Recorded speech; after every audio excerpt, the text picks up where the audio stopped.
Italy is world famous for its beautiful and effortlessly charming women, the kind who can turn a simple walk down the street into a scene from a movie. Imagine a traditional woman, wearing a floral dress, bright red lipstick, her hair neatly styled, and walking in heels even if she is only buying tomatoes or taking out the trash. She is graceful, confident, and never steps outside without looking completely put together. Italians call this la bella figura, which means more than appearance. It is the art of presenting yourself with elegance. Whether in the kitchen, walking down the street, or holding someone's gaze, Italian women express themselves with their whole being.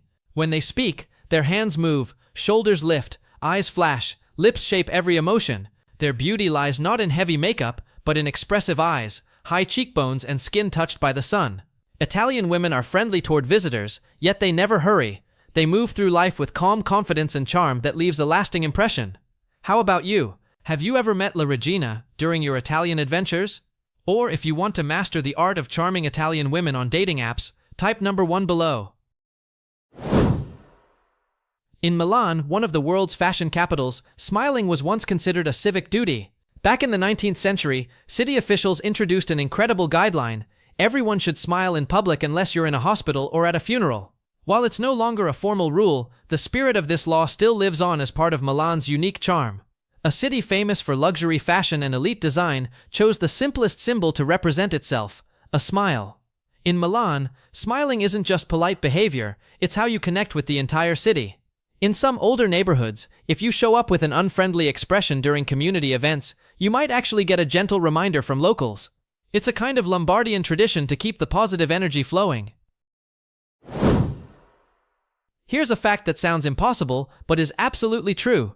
Venice is the only major city in the world where you literally cannot drive a car. Not because the streets are too narrow, but because there are no streets at all. Venice is built on a maze of over 150 canals, connected by 400 bridges and countless ancient cobblestone walkways. Instead of roads, Venice has the world's most famous water highway, the Grand Canal. This city has taxis, buses, and even ambulances, but they're all boats. The drivers need special boating licenses instead of regular driving permits. If you want to get around Venice, you have exactly 2 options: walk or take a boat. The most iconic transportation method is the gondola, those slender traditional boats steered by a single oar. But here's what's remarkable: Venetians don't complain about the lack of cars. They've embraced the clean air, the gentle splash of water against ancient buildings, and the rare peace that feels like stepping into another world.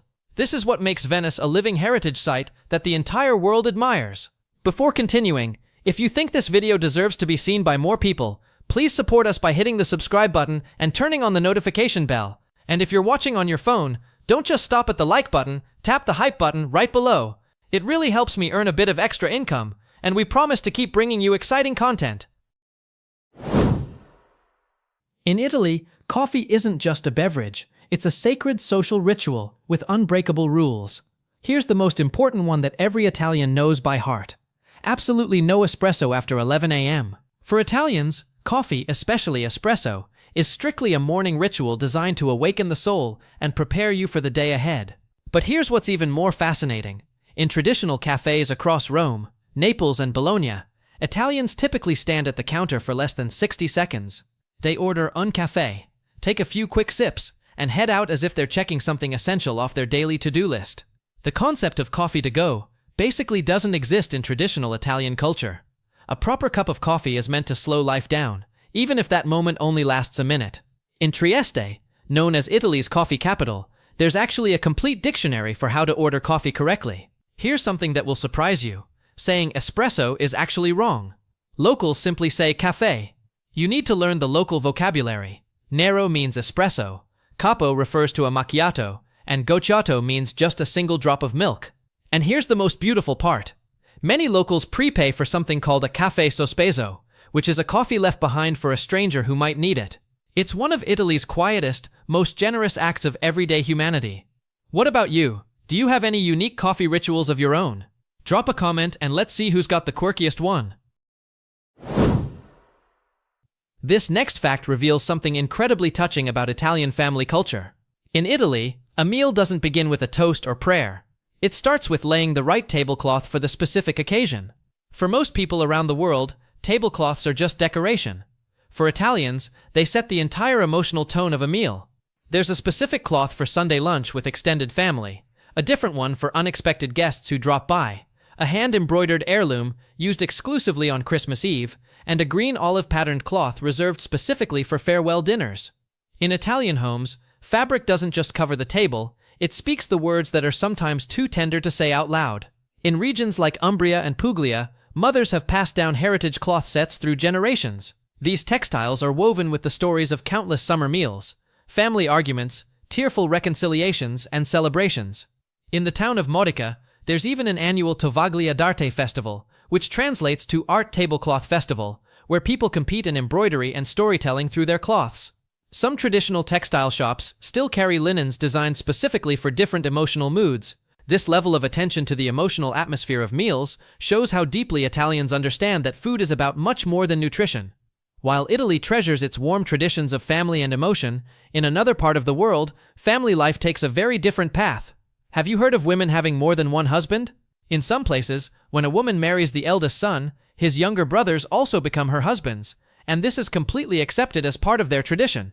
If you'd like to dive deeper into this unusual and intriguing marriage tradition, click the link at the top corner of the screen or check the one pinned in the comments below.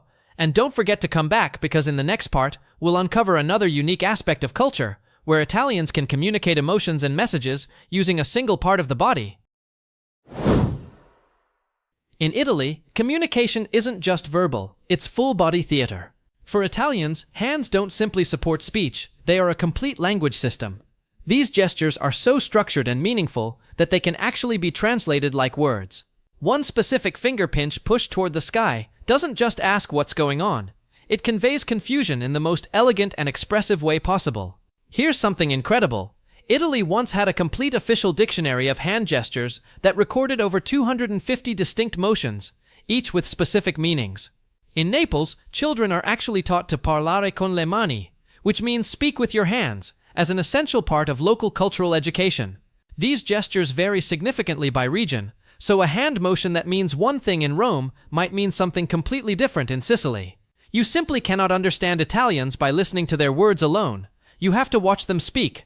Their communication style is emotional, unique, and intensely physical. This is one of the fundamental reasons why Italy feels like nowhere else on earth. The language extends far beyond vocabulary into a rich world of physical expression. Here's a fact that sounds too good to be true, but it's completely real and happening right now. In several mountain villages throughout southern Italy, the government will actually pay you up to $30,000 just to move there and open a small traditional business. In regions like Calabria and Molise, local authorities have launched a one-of-a-kind initiative offering cash incentives to foreigners willing to relocate and breathe new life into these beautiful but aging communities. There's one important condition: you must start a small traditional business. It could be a vintage bookstore, a repair shop, a cozy local bar, or even a handmade pasta store. These are jobs and services that are slowly disappearing in our digital age, and these Italian towns desperately want to preserve them. You don't have to be Italian to qualify. Americans, Canadians, Australians, and people from around the world who are ready to embrace a slower pace of life and have a solid business plan can apply. Local governments even help with paperwork, provide tax breaks, and personally introduce you to the local community, who just might greet you with fresh homemade lasagna and a glass of regional red wine. Some towns have already prepared houses available for rent at just $1 per month. These come complete with a small yard, a traditional fireplace, and scenery that looks like it was painted by Renaissance masters. If you're curious about what it's really like to move, live, or start a business in Italy, type number 2 below. We'll reply in the comments and explain everything you need to know from requirements to real-life experiences.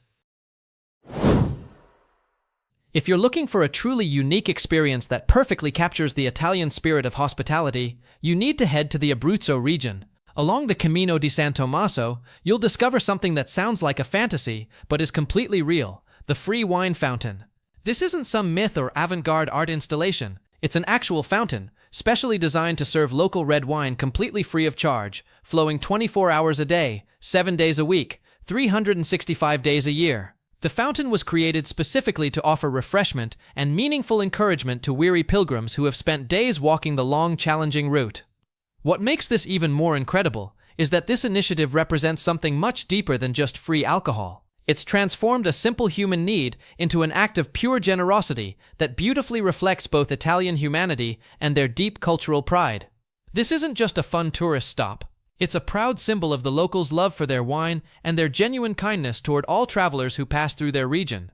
The wine comes from local vineyards, and the community takes turns maintaining the fountain. Pilgrims often leave small donations or notes of gratitude, creating an ongoing cycle of generosity that embodies the very best of Italian culture. Here's a rule that might save you from serious embarrassment in Italy. If you're enjoying a plate of spaghetti anywhere in the country, remember this absolutely golden rule: never ever cut the noodles with a knife. While this might seem convenient to outsiders, Italians consider this a serious offense against both the dish and their entire culinary heritage. For Italians, using a knife to cut long strands of spaghetti is completely unnecessary and ruins the elegance of the entire dining experience. It's like breaking the structure and tradition that make pasta so special and meaningful in their culture. The proper way to eat spaghetti uses only your fork. You gently twirl a few strands around the fork by pressing the tips lightly against the edge of your plate or bowl.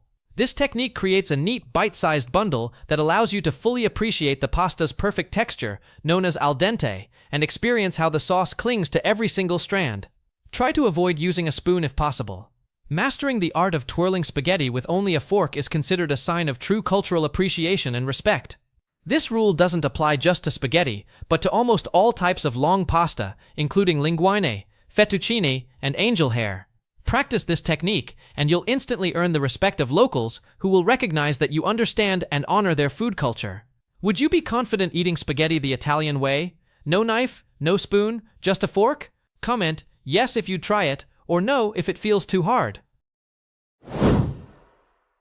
Italian gift-giving culture is deeply influenced by centuries-old superstitions and traditions, so visitors should understand these unspoken rules to show proper respect and avoid accidentally bringing bad luck to their Italian friends. First, when giving sharp objects such as knives, scissors, or any cutting tools, you must follow the purchase fee custom. The person giving the gift should ask the recipient to return a small coin as symbolic payment. This gesture neutralizes the ancient belief that sharp items can literally cut off the good relationship between two people. Second, wallets, purses, or handbags should never be given completely empty, as this is thought to bring serious financial misfortune to the recipient. Always include at least a coin or a small bill inside to symbolize incoming prosperity and continued good fortune. Pay careful attention to wrapping colors. Italians generally avoid black and purple for celebratory occasions because these colors are strongly associated with mourning and death. When giving flowers, always choose an odd number of stems, but never 13, which is considered unlucky. And never give yellow roses, which in Italian culture can symbolize jealousy or even betrayal in romantic relationships. These aren't just old-fashioned customs. Modern Italians still follow these traditions seriously, and ignoring them can cause genuine offense or concern. If you found these traditions fascinating, share this video with your friends. You might just save them from an awkward moment with an Italian. Everyone visiting Rome hears about the lively squares, balcony wine sessions, and buzzing nightlife of Trastevere. But very few people know about the hidden after-hours culture that feels completely unlike anywhere else in Europe. In Trastevere's narrow back alleys, locals still light candles outside their doors after midnight. These aren't for decoration or romance. They're a silent invitation for neighbors and strangers to stop and engage in conversation. You won't find overcrowded tourist bars in these hidden corners. Instead, people naturally gather on ancient sidewalks, sipping wine and having deep, poetic conversations that often last until sunrise.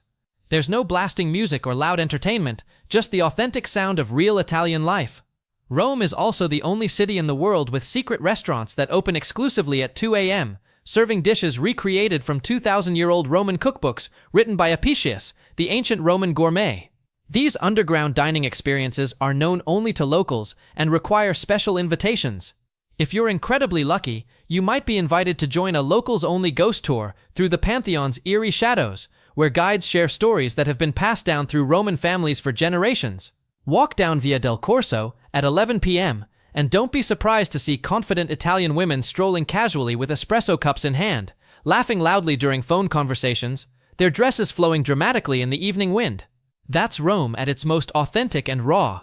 Piazza Navona, which was once an ancient Roman stadium, transforms completely after dark into an open-air stage for street performers who create magic that you simply cannot experience during daylight hours.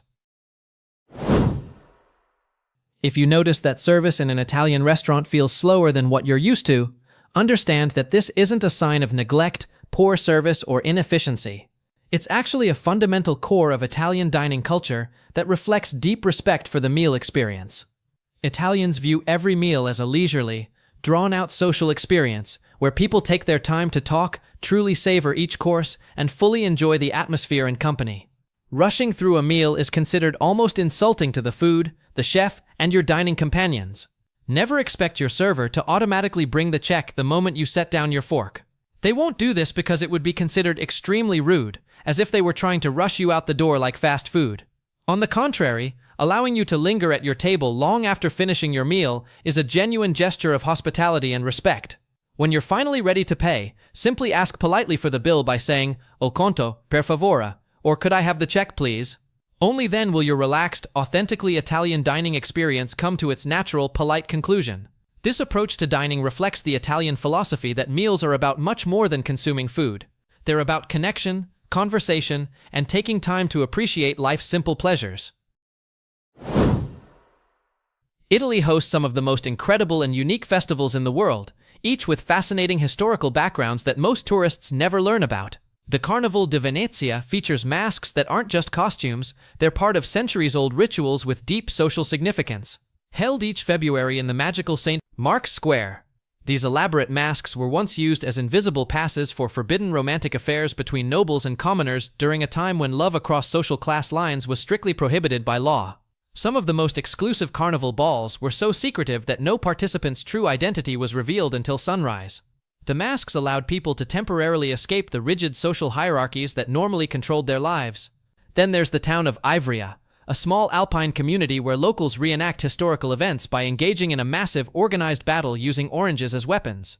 It's a full-scale fruit war with Roman historical significance. If you want to stay out of the citrus chaos, simply wear a red hat. It's the universally recognized local code that signals, "I'm just watching. Please don't pelt me with oranges." And if you think horse racing requires jockeys, welcome to Siena's incredible Palio. In the famous Piazza del Campo, they hold a legendary race where horses can actually win without their riders. What makes this even more fascinating is that each neighborhood has its own flag, mascot, and even secret museums dedicated exclusively to their racing history. These museums are only open to the public during festival season. While most Western countries consider 13 to be the ultimate unlucky number, in Italy, the true symbol of bad luck and misfortune is the number 17. This superstition isn't random or modern. It has incredibly deep historical roots that trace back to ancient Rome, and a direct linguistic connection with death itself. In Roman numerals, 17 is written as 17. Here's where it gets fascinating and creepy. When these letters are rearranged, they form the word vixi, which is a Latin term meaning "I have lived." The subtle but unmistakable implication is that life has ended. Because of this direct and ominous association with death, the number 17 came to represent misfortune and ill fate throughout Italian culture. Due to this deeply held belief that has persisted for over 2,000 years, Italians have gone to extraordinary lengths to avoid the number in daily life. Much like how some buildings in other countries skip the 13th floor, many hotels throughout Italy completely omit the 17th floor or carefully avoid assigning rooms with that number to guests. Even some Italian airlines skip the number 17 when numbering seats or designating flight codes, understanding that many passengers would feel genuinely uncomfortable. And perhaps most fascinating of all, while people around the world dread Friday the 13th, Italians consider Friday the 17th, known as Venerdì 17, to be the unluckiest day of the entire year. It's a time when many Italians prefer to postpone major plans, avoid important business decisions, and generally lay low until the day passes safely. In the southern Italian region of Puglia lies a town so architecturally unique that it feels almost otherworldly, Alberobello. This UNESCO World Heritage Site is famous throughout the world for its incredible clusters of stone houses, known as trulli, and the story behind these buildings is absolutely fascinating. These remarkable dwellings are constructed using an ancient dry stone technique, which means absolutely no mortar or cement is used in their construction. The buildings are held together purely by the precise placement and weight of carefully selected stones. Their brilliant whitewashed walls create a stunning contrast with the distinctive conical roofs made from meticulously stacked limestone slabs. Many of these roofs are adorned with mysterious symbols, religious markings, or ancient protective signs that add to the town's magical and mystical atmosphere. Some symbols are Christian, Others are much older and relate to pre-Christian traditions and beliefs. Walking through the narrow streets of Alberobello feels exactly like stepping into a living fairy tale village. It's an architectural wonder that exists nowhere else in Europe or the world. The trolley houses stay naturally cool in summer and warm in winter, proving that ancient building techniques were often superior to modern construction methods. The town has over 1,500 of these unique structures, and many are still inhabited by local families who have lived in them for generations. Some have been converted into shops, restaurants, and even small hotels where visitors can experience sleeping in these magical stone dwellings. These 15 incredible facts reveal the Italy that exists beyond tourist brochures and travel guides. From ancient superstitions that still control modern behavior to government programs offering cash to live in paradise, Italy continues to surprise and enchant anyone willing to look deeper than the surface. What strikes me most about these discoveries is how they show that Italy isn't just preserving its past, it's actively living it. Which of these facts surprised you the most? Have you experienced any of these Italian traditions firsthand? Or do you have your own stories about discovering the hidden side of Italy? Share your thoughts in the comments below. I read every single comment and love hearing about your own cultural discoveries. If you enjoyed learning these secrets about Italy, make sure you're subscribed because next week I'm revealing equally mind-blowing facts about a country that will completely change how you see that incredible country. Hit the notification bell so you don't miss it, and I'll see you in the next video.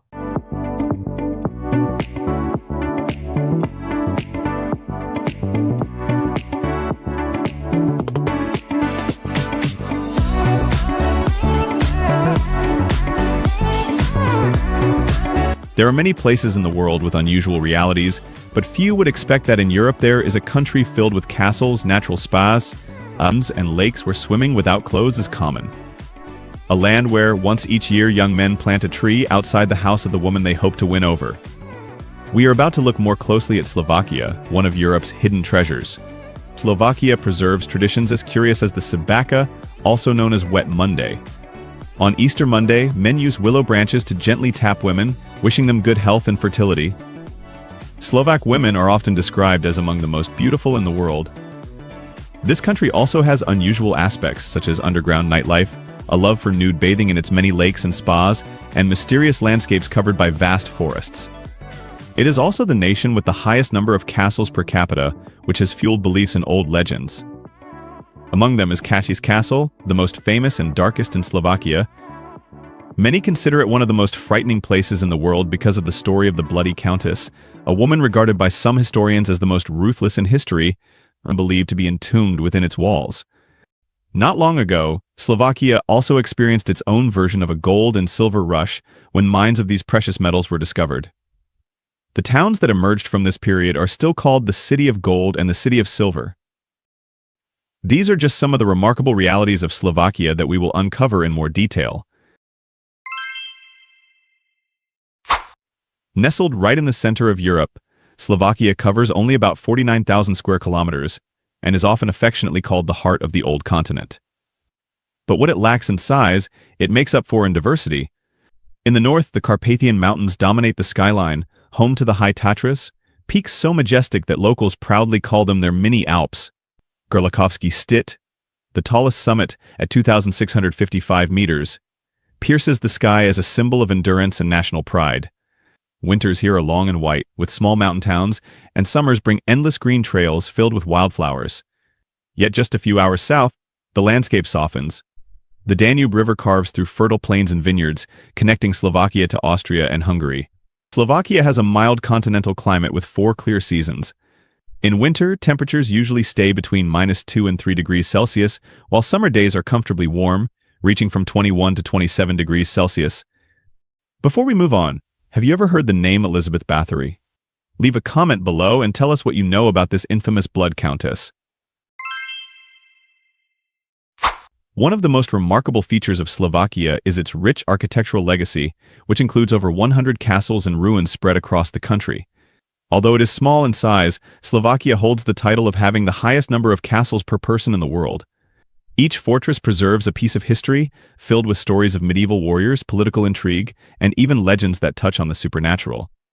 Among these historic sites, Kati's Castle stands out as a mysterious and captivating landmark, forever linked to the infamous Countess Elizabeth Bathory. Elizabeth Bathory, born in 1560, became the wife of a nobleman from the powerful Bathory family when she was just 14 years old. As part of her dowry, she received Cattis Castle along with 17 surrounding villages. After her husband's death, she moved into the castle, where her behavior began to change drastically. Over time, she was said to have grown paranoid and cruel, punishing her servants with shocking brutality. Her violent nature soon took a darker turn as she began bringing young girls from nearby towns to work at the castle, girls who never returned home and were never heard from again. According to legend, Elizabeth came to believe that drinking the blood of these girls would preserve her youth and beauty. This obsession turned her into a lasting symbol of terror and inhuman cruelty. Today, despite its grim past, Cattis Castle remains open to visitors, offering guided tours that allow people to walk through its haunting halls for a few minutes. Slovak women represent a combination of tradition and modern life. Their life expectancy reaches about 82 years, nearly 6 years longer than men. At the same time, the birth rate remains low, averaging only around 1.5 children per woman. This shows a rising tendency toward independence and later marriage. In terms of appearance, light skin, blonde or brown hair, and blue or gray eyes are often seen. Young women are usually between 165 and 167 centimeters tall and tend to have slender body shapes. In the countryside, traditions are kept alive. Women wear kroj at festivals and continue to pass down local cooking habits. In urban areas, they work in different professions and many are fluent in English or German. Comment number 3 below if you want to know the secrets to easily connect with beautiful Slovak girls. We'll reveal them right after. And don't forget to support us by liking the video and tap the hype button right below. It really helps me earn a bit of extra income, and we promise to keep bringing you exciting content. Back to the Slovak people, they tend to live at a slower, more relaxed pace. They are quiet, modest, and calm. They are not loud, do not rush to start conversations, but always behave with politeness and respect. At first meetings, they may not smile, avoid a strong handshake, and may appear somewhat reserved. Yet once accepted as a neighbor, coworker, or friend, their warmth becomes clear. They will offer help, invite you into their home, share food, talk about family, or even include you in weekend activities like skiing or mushroom picking. For Slovaks, honesty, order, and responsibility are important values. They are punctual, keep promises, and dislike showing off. Family life is close, based on affection and respect. With foreigners, they may appear cautious at first, but if you show respect for their traditions, learn some Slovak words, and approach with sincerity, you will find lasting kindness and hospitality. If there is one tradition that strongly defines Slovak culture, it is Wet Monday at Easter. This custom, called Sabaka, is observed on the Monday following Easter. On this day, men splash water on women and lightly whip them with willow branches decorated with ribbons. The act is meant to symbolize fertility and good health. It is believed to bring happiness while also serving as a blessing for women's prosperity and fertility. For many men, it is a way to express romantic feelings. The splashing of water is also connected with the idea of cleansing and renewal.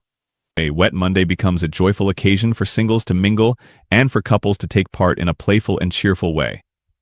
Linked to this theme of connection between young men and women, Slovakia also has another remarkable custom, the May tree. On the night of April 30th, single men plant a May tree, often a birch or a young tree adorned with colorful ribbons, in front of the house of a single girl. This gesture is seen as an honor to the girl's beauty and fertility. In earlier times, choosing a girl for the May tree carried romantic meaning and even hinted at deeper intentions, since it was a clear signal of admiration. The May tree represents more than just romance. It also shows the desire for bonding and commitment.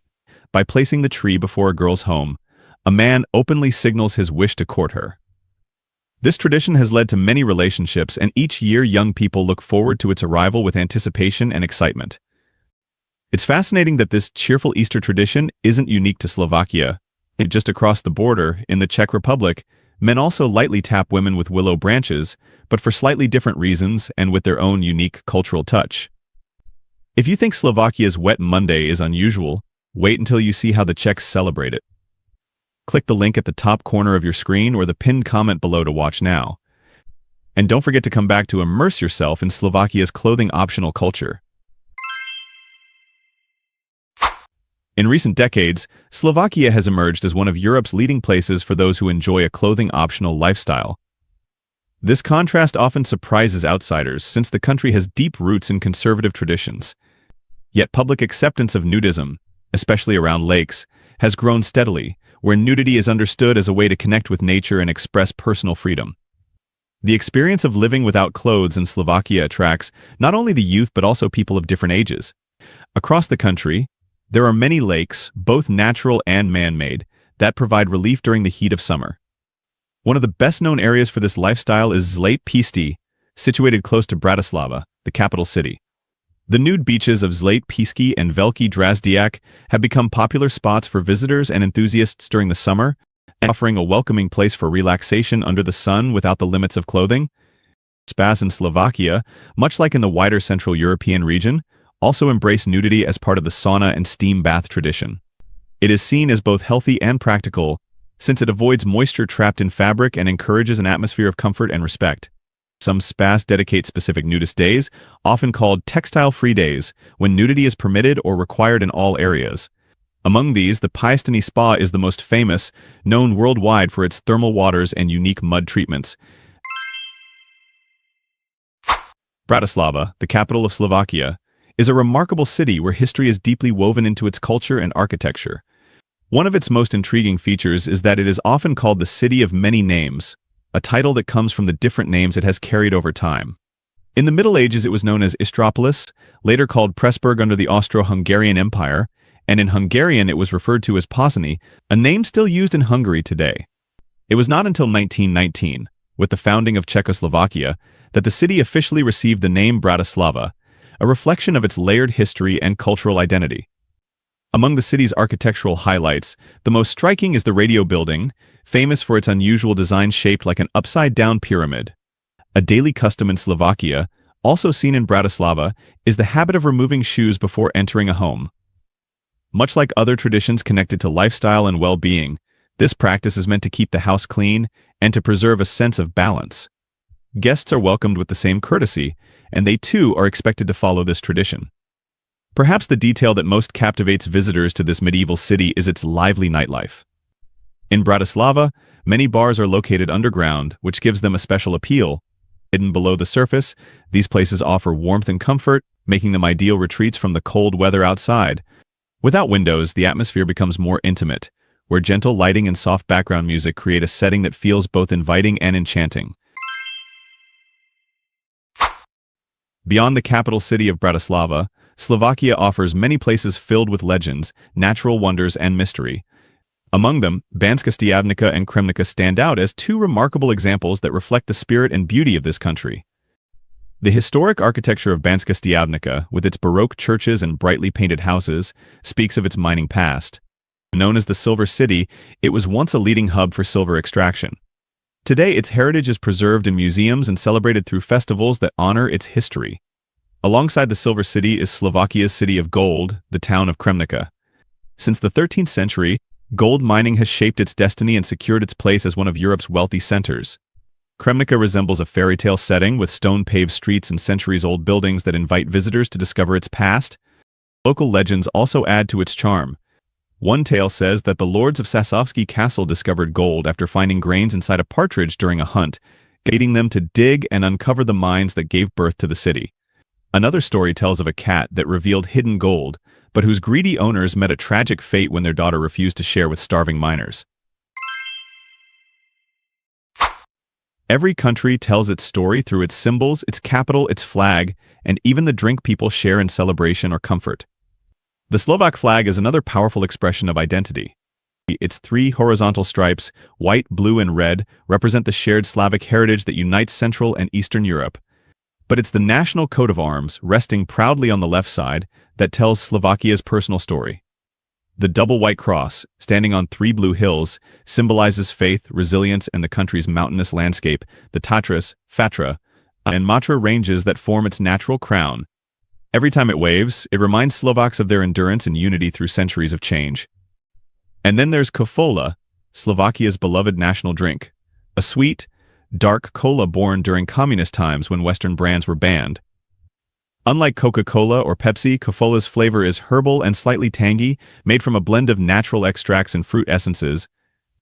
For Slovaks, it's more than a soft drink, it's nostalgia in a bottle. It tastes of summer afternoons, family picnics, and childhood memories. Even today, locals often choose it over global brands, a small but proud act of cultural loyalty. If there's one thing Slovakia never runs out of, it's natural beauty. Though small in size, the country is a masterpiece of mountains, caves, rivers, and forests, a land where every horizon hides another surprise. The crown jewel of Slovakia's landscapes is the High Tatras, a breathtaking mountain range that forms part of the mighty Carpathians. The tallest of them all, Gerlachowski Stit, stands at 2,655 meters and is often called the roof of the Carpathians. Slovakia is home to more than 6,000 caves, each a natural wonder in its own right. The Domanovska Ice Cave, with its frozen halls and shimmering blue chambers, is among the most famous. Inside, massive ice columns glow like glass sculptures, forming shapes that change with the seasons. Nearby, the Okhtinska Aragonite Cave sparkles with rare mineral formations found in only a few places on Earth. But nature here isn't just cold stone and high peaks, it's also warmth and healing. Across the country, thermal springs bubble up from deep underground, rich with minerals that have soothed travelers for centuries.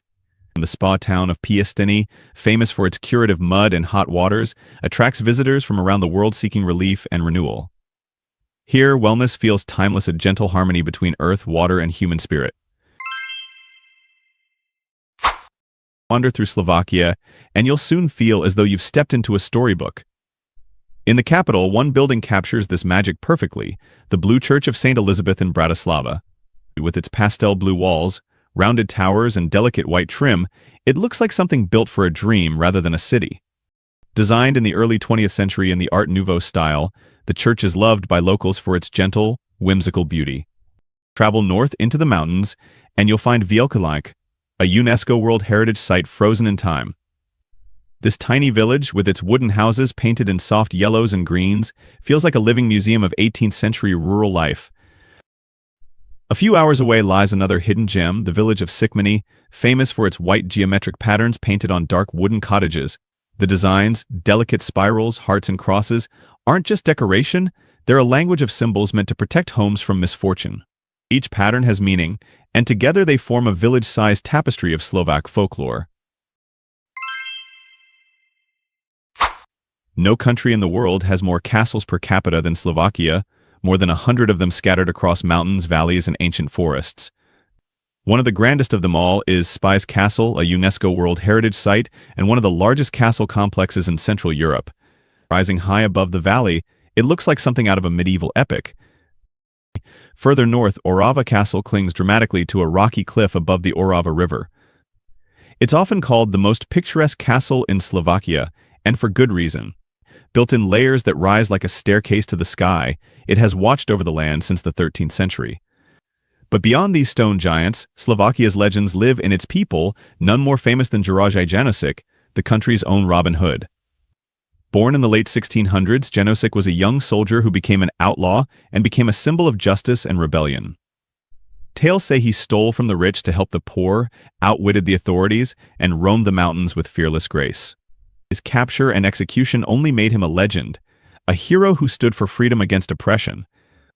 Even today, songs and statues honor him as the spirit of courage and defiance. For a small country, Slovakia has given the world some astonishing minds and remarkable achievements. One of Slovakia's most celebrated innovators is Stefan Baník, the man who gave the world the modern parachute. Born in 1870 in a small village near Smolenice, Baník emigrated to the United States, where he worked as a factory laborer. But after witnessing a tragic air accident, he became obsessed with finding a way to save pilots in distress. In 1913, he patented his design for a functional parachute and even tested it himself, jumping from a building and later from an airplane to prove its reliability. His invention was soon adopted by the U.S. Army, saving countless lives and securing Slovakia's place in aviation history. But not all records here belong to science. Some are born from artistry and faith. In the small town of Rajeka Lesna, visitors can see the world's largest wooden nativity scene, a breathtaking masterpiece carved entirely by hand. Known as the Slovak Bethlehem, this enormous log cabin display depicts not only the birth of Christ but also scenes of Slovak history, life and tradition. And then there's the world of art and modern design, embodied by the Danubiana Mulenstein Art Museum, one of the most striking contemporary art spaces in Europe. To taste Slovakia is to experience comfort, warmth, and the richness of tradition. Slovak cuisine is simple yet hearty, born from mountain life and family tables where nothing goes to waste. The national dish, brinzov haluski, combines soft potato dumplings with creamy sheep cheese and crispy bacon, humble ingredients turned into pure satisfaction. During winter, the aroma of kapusnica, a tangy sauerkraut soup with sausage and mushrooms, fills homes, bringing families together around steaming bowls of flavor. For dessert, locals love sulents, tender potato rolls coated with poppy seeds, sugar, and melted butter, a sweet reminder of childhood. But Slovakia's most surprising delights come in liquid form. The mountain-born liqueur Tatratia warms body and soul, ranging from a gentle 17% to a fiery 72% alcohol. Then there's Palinka, a homemade fruit brandy distilled in nearly every village, plum, pear, or cherry, each with its own story. Together, these flavors reflect what Slovakia truly is: strong yet kind, simple yet deeply soulful, a country best understood not just through its sights, but through its taste. In Slovakia, mushroom picking isn't just a hobby, it's practically a national sport. When autumn arrives and mist hangs low over the forests, families grab their wicker baskets and head into the woods. From grandparents to children, everyone knows how to spot the prize boletus, the king of mushrooms, and how to avoid its poisonous lookalikes. It's a skill passed down through generations, blending survival, patience, and love for nature. More than 40% of Slovakia is covered in forest, making it a paradise for foragers. Weekends often mean quiet walks under towering pines, the soft crunch of leaves, and the thrill of finding a perfect mushroom hidden in the moss. Locals say it's not just about food, it's about peace. Mushroom hunting connects people to the land, to memory, and to each other. Some regions even hold friendly competitions to see who can gather the most or find the rarest kind, often celebrated with grilled bread and homemade palinka. In Slovakia, the forest feeds both body and spirit, one mushroom at a time. In Slovakia, even the ordinary becomes extraordinary, and nowhere is that clearer than in the country's passion for soccer, its love for old steam trains, and its surprising generosity in public transport. In the small town of Sirni Balog, soccer fans enjoy one of the world's most unusual stadiums. During matches, a fully operational steam train occasionally chugs right through the edge of the field, just a few meters from the players. The smoke curls into the air as whistles echo over the cheers of the crowd. This quirky scene isn't a tourist stunt, it's a living symbol of how Slovakia blends its love of sport with its respect for tradition. The old narrow-gauge railway, built for logging more than a century ago, still runs today, connecting generations through shared wonder. But Slovakia's sense of connection extends beyond nostalgia, it's also deeply practical. In a remarkable social policy, many citizens can travel completely free on the national railway system. All children, full-time students under 26, seniors over 62, and people with disabilities can ride trains across the country without paying a cent, as long as they're citizens or residents of the European Union. After discovering all 15 of these fascinating truths, one thing becomes clear: Slovakia may be small, but it holds an entire world within its borders. If this journey through Slovakia has opened your curiosity, imagine what it's like to see it in person. To stand at the foot of the High Tatras, wander through the ruins of Cactus Castle, or sip Tatratia while watching the sun set over Bratislava's rooftops. Slovakia may not shout for attention, but it always rewards those who listen. So which Slovak tradition or place amazed you most? Was it the Bloody Countess, the May Tree, or perhaps those underground bars of Bratislava? Leave your thoughts in the comments below. If you've watched this far, we're thrilled to know you enjoyed the video. Tap the like button so we know this content is making a difference. And if you're watching on your phone, be sure to tap the hype button below. It only takes a few seconds, but it can help this video go a lot further. Thanks so much for hanging out with us today. We're wishing you the best of luck. The scale of Russia. Russia is the largest country on Earth, and its size is so vast that it even surpasses the total surface area of Pluto. Russia stretches from the Baltic Sea in the west to the Pacific Ocean in the east. A full drive across the country would be more than 9,000 kilometers, which is roughly the same distance as traveling from New York to Los Angeles 3 times. The climate differs greatly across regions. In places, temperatures can drop as low as minus 68 degrees Celsius. At such cold levels, moisture and breath turn to ice eyelashes, can freeze together, and vehicles often stay running through the night to prevent engines from stopping. Meanwhile, in Sochi on the Black Sea, the weather feels almost Mediterranean with warm and pleasant conditions. The temperature gap between Russia's coldest and warmest locations can be over 100 degrees Celsius, as if the Arctic and the Mediterranean exist within the same country. The gender imbalance. Russia faces one of the most significant gender imbalances in the world, with roughly 87 men for every 100 women. This difference equals nearly 10 million more women than men. As a result, many have started to look outside Russia for potential partners. Economic challenges, limited domestic opportunities, and curiosity about life abroad have encouraged a rise in international dating. On social media and dating platforms, numerous Russian women seek relationships with people from Europe, the United States, and other regions. Traditional dating customs in Russia are evolving. Women are no longer waiting for local men to fulfill their expectations. Instead, they are taking the initiative to find partners whose goals and values align with their own. This movement is transforming Russian society. It is shaping population trends, changing cultural roles, and may even influence future demographic patterns. Do you want me to share some tips on how people make a great first impression in Russia? Comment yes below if you want to find out. National Conception Day. Facing the world's most severe gender imbalance is also one of the main factors contributing to Russia's low birth rate. To address this issue, the Ulyanovsk region, known as the birthplace of Vladimir Lenin, once introduced a surprising and distinctive campaign by designating September 12th as Conception Day, also known as National Sex Day. On this day, residents were encouraged to take leave from work and remain at home with the goal of increasing the birth rate. The initiative offered more than just a holiday. The local government provided rewards such as cars, household appliances, and cash bonuses to couples who gave birth precisely on Russia's National Day, June 12th, which is about 9 months after the event. This creative incentive aimed not only to boost the number of births, but also to instill a sense of national pride and civic responsibility in contributing to the country's demographic future. Beyond its practical objectives, the campaign sparked widespread discussion across Russia and internationally. Supporters praised it as a humorous yet effective way to address a serious national issue, while critics questioned its moral and ethical implications, arguing that government involvement in such intimate matters might trivialize the deeper social and economic challenges behind the low birth rate, such as financial insecurity, limited childcare support, and changing social values among younger generations. Though the policy was short-lived and stirred public debate, it represented a bold and creative effort by the authorities to encourage population growth. Before we go on, I've got a quick favor. It only takes 10 seconds. Hit that subscribe button and turn on the bell if you want to see more stories like this. It really helps the channel, and I promise I'll keep making every video better for you. The Lada culture. In major cities like Moscow and St. Petersburg, luxury vehicles such as Mercedes and BMWs are a common sight.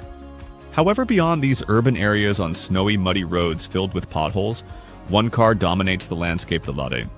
This preference isn't simply because people cannot afford more expensive cars. A new Lada usually costs between $9,000 and $20,000, making it about 7 to 10 times cheaper than luxury models. Yet even many wealthy Russians still prefer Ladas. In a country where winters are severe and roads can be rough, dependability is often valued more than elegance. A BMW might refuse to start in temperatures of minus 40 degrees. A Mercedes could easily get stuck or malfunction in harsh conditions. But a Lada with a simple turn of the key starts up and moves steadily through ice, snow, and mud without hesitation. The Lada represents the Russian character: strong, practical, and determined. When other cars fail, the Lada continues forward. It doesn't need smooth roads to perform well. It succeeds despite the challenges. This idea goes far beyond cars. It reflects a national attitude. Russians often prioritize usefulness over appearance and real outcomes over image. In a country as vast and demanding as Russia, what truly works matters most. That is why for many people, the lada is not just transportation. It symbolizes a resilient way of life. The culture of not smiling at strangers. One of the biggest surprises for people visiting Russia is how serious and reserved many locals appear. Unlike in many Western countries, Russians usually do not smile at strangers on the street, on buses, or in stores. In Russian tradition, a smile is expected to be sincere, showing real feelings and used mainly for family friends or special moments of happiness. Smiling at someone you do not know without a clear reason can be viewed as insincere, naive, or even inappropriate. Therefore, visitors should not feel uncomfortable if Russians seem distant or unsmiling. For them, this behavior is a sign of honesty and authenticity in everyday interactions. Have you ever experienced this in another country? Share your story in the comments below. Welcoming guests with bread and salt. The tradition known as bread and salt is one of Russia's most recognized symbols of warmth and hospitality. It carries deep meaning and dates back to ancient times, representing honor and respect toward guests. When an important visitor arrives, a woman, often the hostess or a young girl, presents a large round loaf of bread called karavai. It is usually made from dark rye and placed on a beautifully embroidered cloth, with a small container of salt positioned in the center of the loaf. The guest is then invited to break off a piece of bread, dip it into the salt, and eat it. This simple ritual conveys a strong symbolic message. The bread stands for prosperity, good fortune, and the richness of the land, while the salt, once rare and valuable, represents true friendship and loyalty. Sharing bread and salt signifies the host's promise of generosity and trust, as offering salt is seen as a sacred act of faithfulness and lifelong friendship. Secret cities Zato.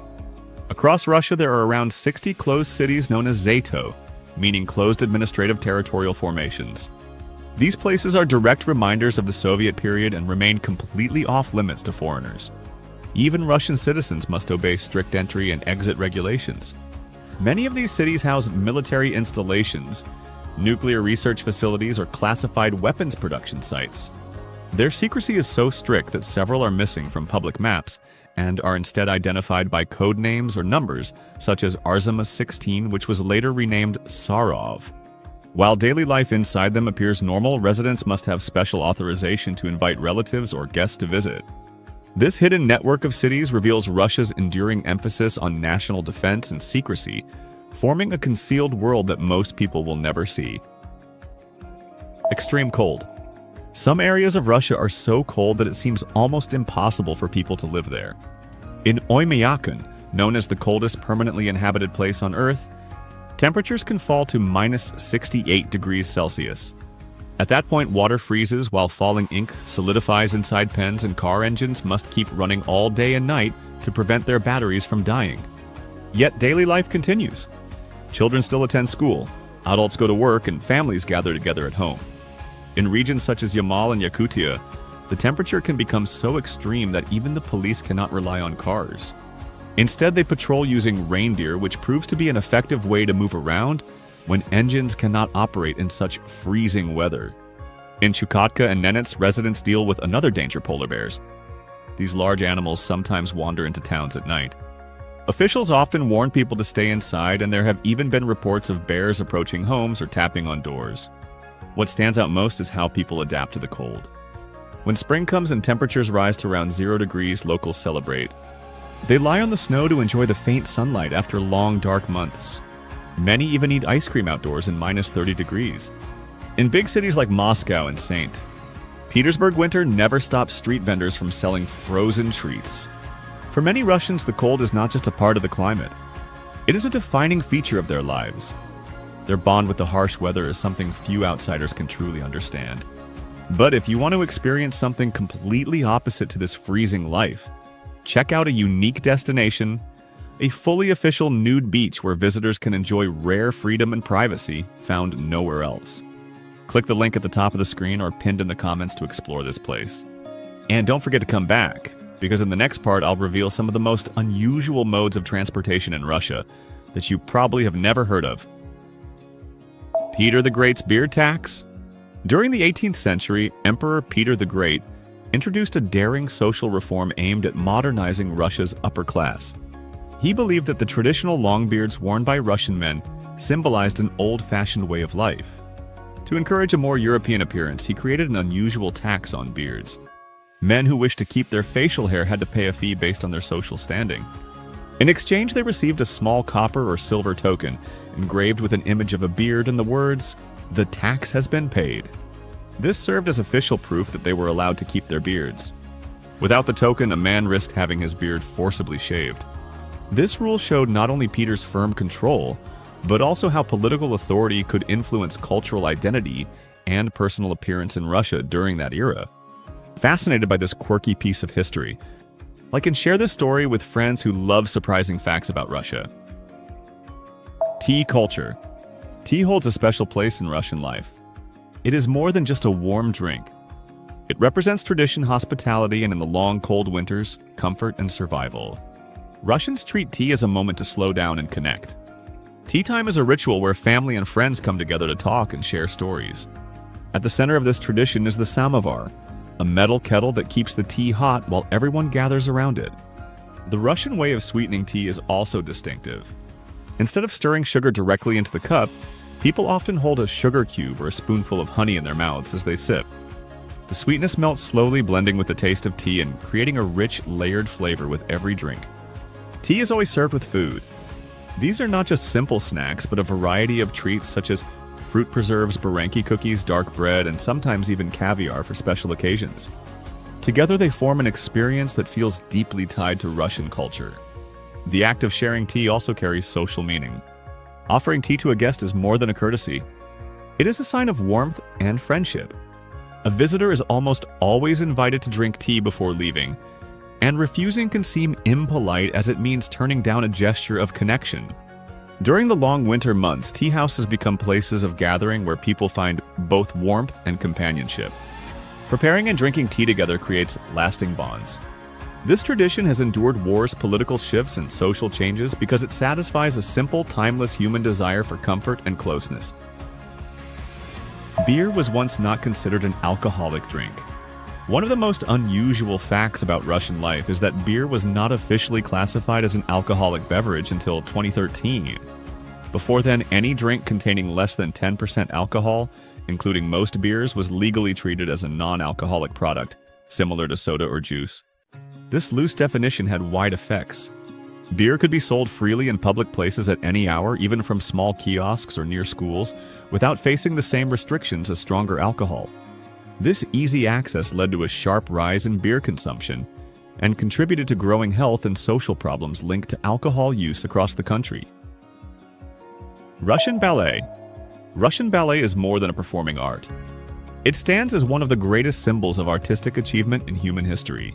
Since its arrival in the 18th century, ballet has grown into a national pride deeply connected to Russia's cultural identity. The Bolshoi Theater in Moscow and the Mariinsky Theater in St. Petersburg are not just stages for dance. They are historical landmarks where timeless masterpieces such as Swan Lake, The Nutcracker, and Sleeping Beauty first came to life. These works have since become treasures shared by the entire world.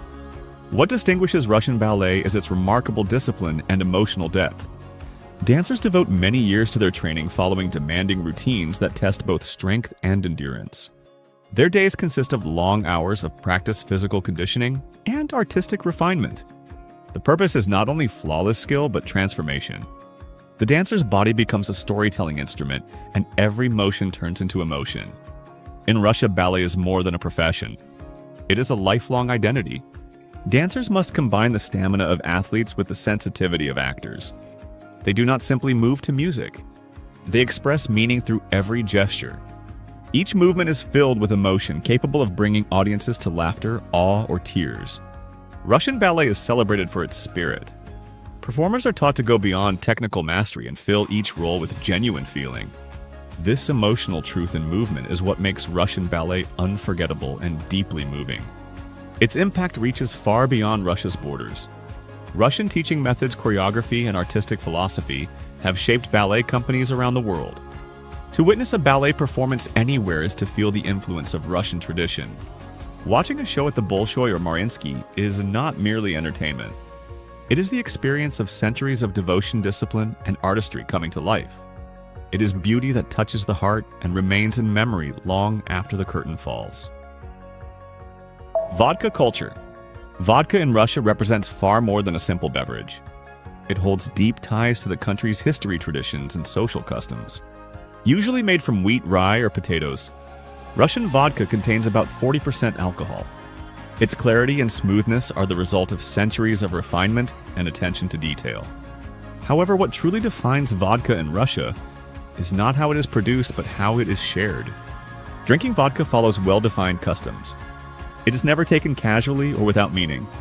Each glass begins with a toast, most often za zdоровье, which means to health. These toasts are moments to express emotions, honor friendships, or mark important occasions. After each toast, drinkers briefly hold their glasses before setting them down, showing respect for the people and the moment. Vodka is always a shared experience.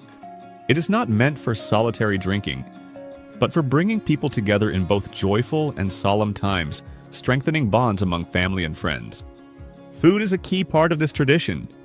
Typical zakuski or appetizers such as pickled vegetables, smoked fish caviar, and dark bread are served to complement the drink and help balance the alcohol's effects. Despite popular assumptions, authentic Russian vodka culture values moderation and dignity. It is not about drinking to excess, but about honoring connection and celebration. Every toast and every shared glass carries significance. In Russia, vodka represents ritual respect and unity in liquid form. To understand vodka is to understand an essential part of Russian identity. Have you ever experienced a traditional toast in another country? Share your story in the comments below. Religious calendar and Orthodox traditions. One of the most distinctive aspects of Russian culture is its religious calendar, which differs significantly from most Western traditions. Russia follows Eastern Orthodox Christianity, and the Orthodox Church continues to observe the Julian calendar, which lags about 13 days behind the Gregorian calendar, used by most of the world.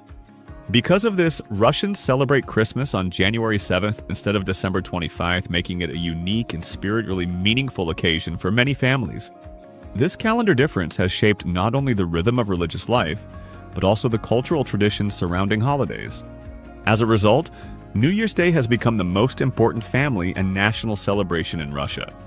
The festive period, often called the New Year holidays, stretches from late December to mid-January, bringing with it a joyful and extended season of rest, reflection, and togetherness. During this time, Russians decorate New Year trees. Similar to Christmas trees, exchange gifts, and enjoy traditional dishes such as Olivier salad and herring under a fur coat. Children eagerly await the arrival of Ded Moroz, Grandfather Frost, and his kind-hearted granddaughter Snegorochka the Snow Maiden, who deliver presents and spread cheer, serving as the Slavic counterparts to the Western Santa Claus. Family gatherings, concerts, fireworks, and festive television programs all contribute to the warm and communal atmosphere that defines this cherished time of year. The birch tree. The birch tree is one of the strongest symbols of Russia's landscape and national spirit. Stretching from the plains of Europe to the wide reaches of Siberia, its white bark decorates the countryside and reflects qualities that Russians admire: grace, endurance, and quiet strength. Birches appear throughout Russian art and folklore. They are celebrated in poems, songs, and paintings, and are often associated with luck and protection. Many families plant birch trees near their homes or use them in traditional crafts for their symbolic value. In early spring, birch sap is collected and enjoyed as a refreshing, lightly sweet drink that connects people to the rhythm of nature. In the Russian sauna or banya, branches called venik made from birch are used for massage. Gently striking the skin with them is believed to improve blood flow and support healing, a practice that has existed for centuries and remains an important part of Russian wellness traditions. Birch trees also hold a role in seasonal celebrations, such as Troitsa or Trinity Day, when people make wreaths and dance around birch branches. These customs express wishes for love, health, and happiness and are rooted in ancient beliefs. The birch even appears in beloved songs like Kalinka and Beryoska, where it symbolizes home purity and emotional connection. For Russians living abroad, hearing these songs can stir deep feelings of nostalgia.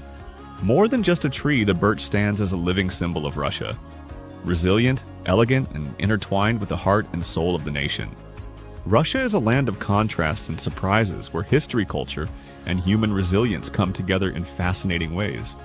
Its people, traditions, and landscapes offer a glimpse into a world that is both complex and captivating, inviting curiosity and deeper understanding.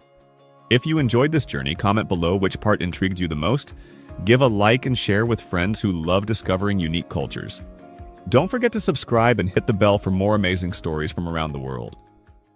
This land holds sacred meaning, preserving a spiritual heritage and more than 500 years of Jewish history. Here, you can float effortlessly in the mineral-filled waters of the Dead Sea, where the body finds rest and the mind becomes calm. Discover biblical landmarks and the principles that shaped how beauty is understood. Walk along bright trails that lead into vast deserts and peaceful meadows, where the red rocks rise like natural sculptures. Follow the scent of spices through bustling markets, where every meal is prepared with rich olive oil and the freshest ingredients. This is Israel. 15 insights that uncover the depth and diversity of Israeli society. Join the journey in this video. Leave a comment telling us where you are watching from. And let's begin our first destination. The Dead Sea. Picture yourself stepping into water so thick with minerals that swimming isn't possible. Yet floating happens effortlessly. The Dead Sea contains a salt concentration of 34.2%, making it the saltiest body of water on Earth. In comparison, the average ocean has only about 5% salt, located 430 meters below sea level. The Dead Sea is the lowest exposed point on the planet. It stretches 76 kilometers in length and 18 kilometers in width, resting between Israel and Jordan like a vast natural experiment. At its center lies a small salt island, where a lone tree manages to survive in an environment too harsh for almost any other form of life. The minerals found in the Dead Sea have given it a reputation as a place of natural healing. Each year, thousands of people visit to ease skin conditions such as psoriasis and eczema. The rare mix of minerals is said to enhance blood flow and bring a sense of deep calm that is unlike anything found elsewhere on Earth. Would you want to experience floating in the Dead Sea yourself? Comment 1 if you'd love to try it, or 0 if you wouldn't. The Israeli military. Did you know that Israel places great importance on its Jewish citizens? If a Jewish child is born anywhere in the world, that child automatically receives an Israeli passport, granting the right to come and live in Israel at any time. Israel spends around 80% of its national budget on defense, but this focus goes beyond sheer military power. The Iron Dome air defense system is capable of intercepting up to 99% of incoming missiles. Since its launch in 2011, it successfully intercepted nearly 90% of rockets during the 2021 conflict, saving many lives. Israel also has the highest percentage of women serving in active combat positions of any army worldwide. Military service is mandatory for women, requiring 2 years of commitment. In 2020, the Israeli Defense Forces introduced all-female combat units, giving women the opportunity to serve directly on the front lines. This situation reveals an interesting contrast within Israeli society. In some communities, women are expected to dress modestly, covering their arms, legs, and hair. Public affection is often discouraged.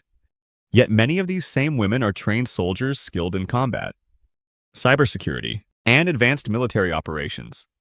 Israeli women are recognized for being confident and outspoken. The culture encourages people to stand up for themselves.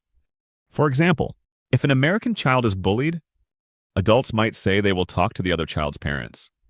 In Israel, the likely advice would be simpler and more direct: stand up for yourself. A technological powerhouse, Israel stands third in the world for modern technology research and development. The USB flash drive you may have used recently was invented in Israel. The world's smallest camera, built to travel through the human digestive system for medical imaging, also comes from Israeli innovation. It was the first nation where major tech companies such as Intel and Microsoft established research centers outside their home countries.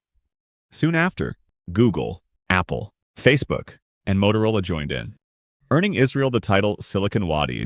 Israeli firms are also leaders in cybersecurity, with companies like Check Point developing firewall systems that protect computers around the globe. Innovation in Israel extends far beyond the digital world. The country has turned its desert regions into fertile land using groundbreaking water technology. It leads the world in water recycling and purification. Enormous desalination facilities now produce more than 600,000 cubic meters of fresh water every day.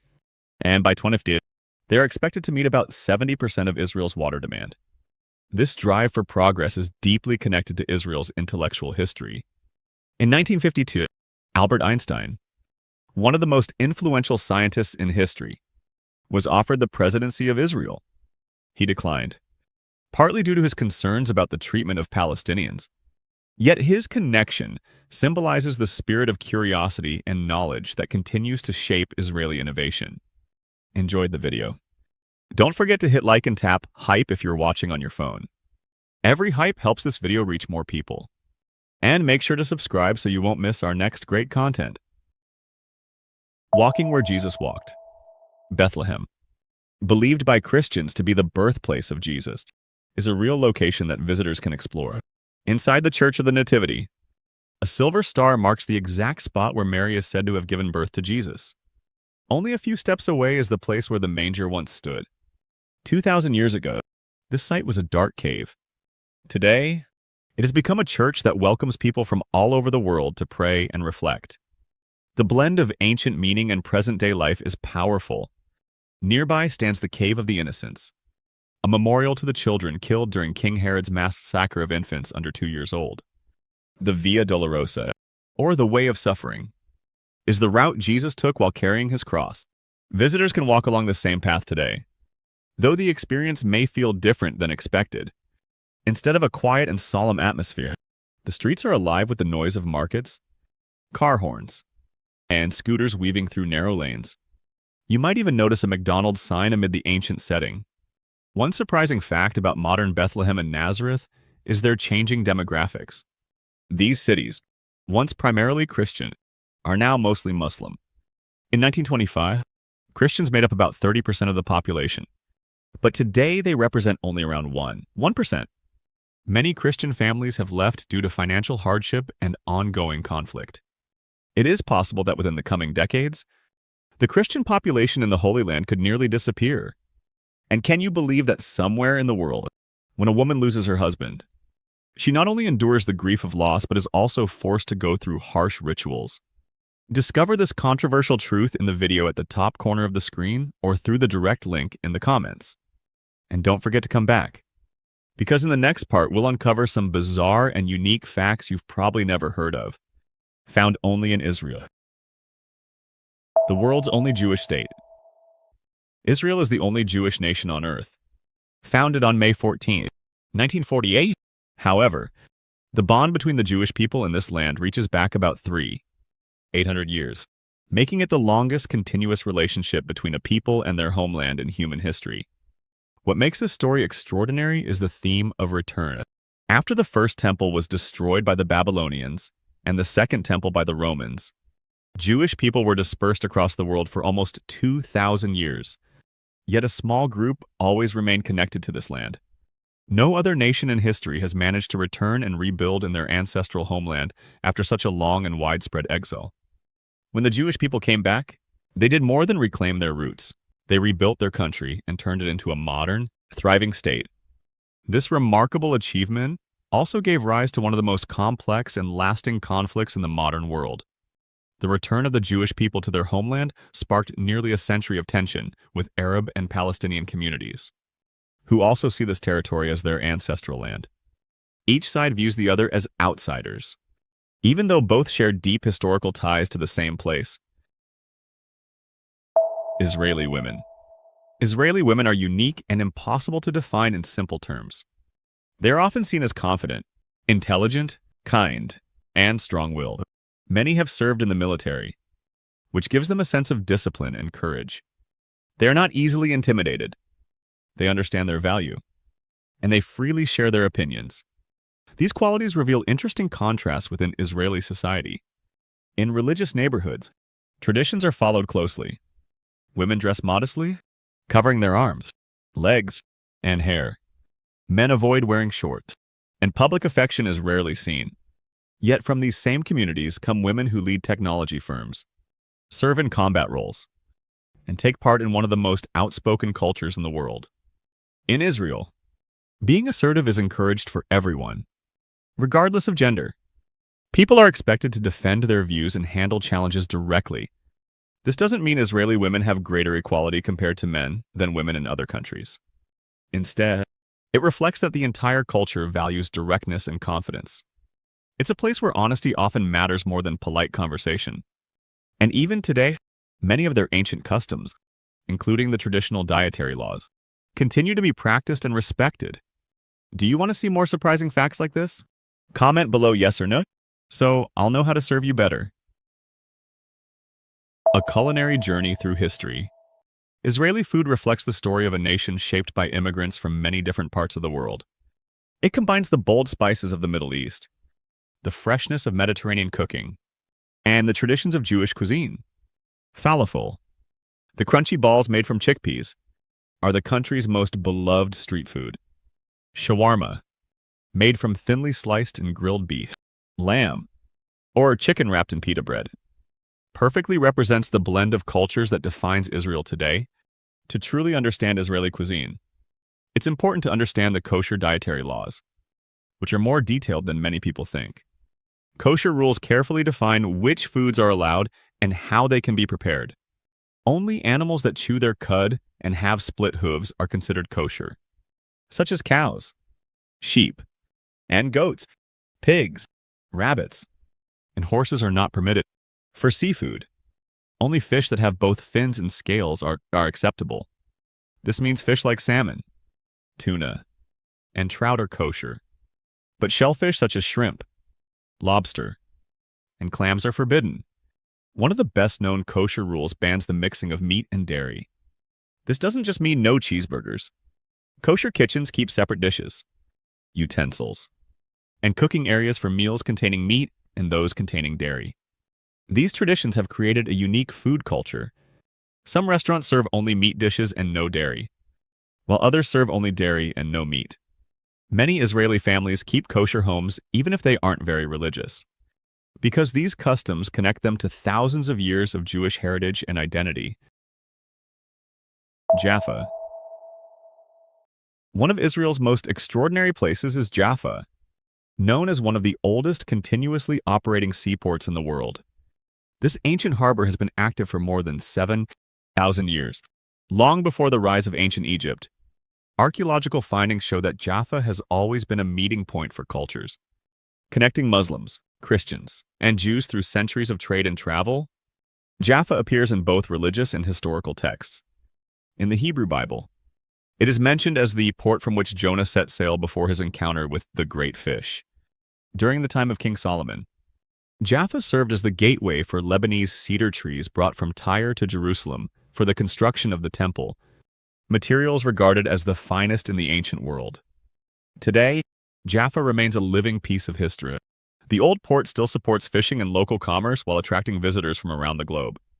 Tourists can wander through the old city that rises above the Mediterranean Sea, where narrow streets and stone houses reveal layers of history spanning thousands of years.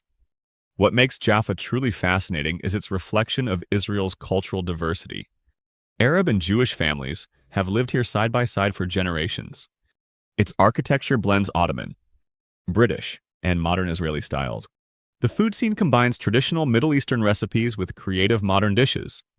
Art galleries display works by artists from many backgrounds, capturing the rich cultural mix that defines Jaffa. An unexpected LGBT paradise. Israel holds a surprising reputation, especially given its place in the Middle East. It has become one of the world's most progressive nations for LGBT rights. In 1988, Israel became one of the first countries in Asia to decriminalize homosexuality. By 1993, LGBT citizens were allowed to serve openly in the military. Years before many Western countries made similar changes. Tel Aviv has earned global recognition as the gay capital of the Middle East and one of the most welcoming cities for LGBT people anywhere. Tel Aviv. Pride draws over 250,000 attendees each year, ranking among the largest Pride events in the world. The week-long celebration highlights Israel's efforts to create an inclusive society that embraces people of all sexual orientations and gender identities. Israel's laws further support equality through anti-discrimination protections, recognition of same-sex partnerships, and adoption rights for same-sex couples. Although same-sex marriages cannot be performed within Israel due to religious marriage laws, marriages conducted abroad are officially recognized by the government. Healthcare access is another area where Israel shows strong support. In Tel Aviv, specialized medical centers offer comprehensive care for LGBT individuals, including services for transgender people. Organizations such as UDA provide legal assistance, job support, and community resources to ensure equal rights and opportunities for all. This progressive reality forms another intriguing contrast within Israeli society. The same country that enforces strict religious traditions in some regions also leads the Middle East in LGBT acceptance. Orthodox communities guided by religious law exist only a short distance from Tel Aviv's lively gay district. Together, they form a nation where tradition and progress coexist in a complex but uniquely balanced way. Banning size zero models. Israel became the first country in the world to prohibit the use of extremely thin or size zero models in its fashion industry. This groundbreaking law was introduced to combat the growing influence of unhealthy beauty ideals promoted by underweight models on runways and in magazines. The goal was to protect public health and challenge the unrealistic body image often linked to eating disorders. The decision came after widespread global concern over the connection between extreme thinness and serious health conditions such as anorexia. Doctors and activists argued that the fashion industry was sending a dangerous message by associating beauty with unhealthy body standards. Israel's new regulation delivered a strong statement that genuine beauty does not come from self-starvation or extreme thinness. This step reflects Israel's wider commitment to redefining social values and encouraging health, balance, and equality. The fashion law stands alongside other progressive initiatives in the country, including gender equality in the military, LGBT rights, and technological achievements, showing Israel's effort to challenge outdated norms and inspire positive change. The world's shortest and most unique subway, hidden beneath the city of Haifa, is one of the most unusual subway systems in existence, known as the Carmelit. It holds the record for being the world's shortest subway line, with only 4 train cars, 6 stations, and a tunnel slightly over a mile long. Construction began in the mid-1950s and finished in 1959, making it the first underground train in the Middle East. What sets the Carmelit apart is its remarkable engineering. The line connects Mount Carmel to central Haifa, climbing and descending nearly 900 feet in elevation. To handle this steep slope, the train cars were designed with a permanent tilt, allowing them to function smoothly along the mountain's incline, almost like a horizontal elevator. Pioneering design, the Carmelit now faces challenges. Many residents find the stations inconveniently located, leading to low passenger numbers. Attempts to extend the line have repeatedly stalled due to financial and technical difficulties caused by the city's mountainous geography. Even so, the Carmelit symbolizes Israel's creative approach to problem-solving. It demonstrates how the country applies innovation to overcome unique geographic and social challenges, often inspiring new solutions that reach far beyond its borders. Ein Gedi. Situated beside the Dead Sea, the Ein Gedi Nature Reserve is a lush oasis in the heart of the Judean desert. This vibrant natural sanctuary highlights Israel's surprising biodiversity, with herds of Nubian ibex climbing the rocky cliffs and moving gracefully across steep terrain. The reserve is home to a wide range of wildlife, including jackals, bats, and numerous species of birds of prey. Its landscape is rich with desert plants, rare flowers, and greenery sustained by natural springs. These springs feed waterfalls and pools that nurture an ecosystem thriving in one of the driest areas on Earth. Ein Gedi reflects Israel's strong dedication to environmental protection. The reserve not only safeguards endangered species but also provides education for visitors about conservation. Well-planned hiking paths allow people to experience the beauty of the area while minimizing harm to its delicate ecosystem. The contrast between Ein Gedi's green landscape and the surrounding desert captures the essence of Israel's environmental achievements. Through advanced water management, agricultural innovation, and conservation science, Israel has turned barren land into thriving habitats. These methods have become one of Israel's key global contributions, helping other nations build sustainable environments in dry and challenging regions. The Golan. Located in northern Israel near the Syrian border, the Golan Heights stretches from the Sea of Galilee to the snowy peaks of Mount Hermon. Its history extends over 5,000 years, with ancient settlements and burial sites dating back to the Chalcolithic and Bronze Ages. The 13th century Nimrod fortress, built by Muslim rulers, stands proudly on a ridge with sweeping views and once defended the region against Crusader forces. From the fortress, a scenic path leads down to Banias, offering travelers a blend of hiking and history in one journey. Spring is the ideal time to visit, when the hills bloom with wildflowers and the weather remains pleasant. For those seeking adventure, rafting on the Jordan River adds excitement to any trip through the Golan. The Baha'i Gardens, recognized as a UNESCO World Heritage Site.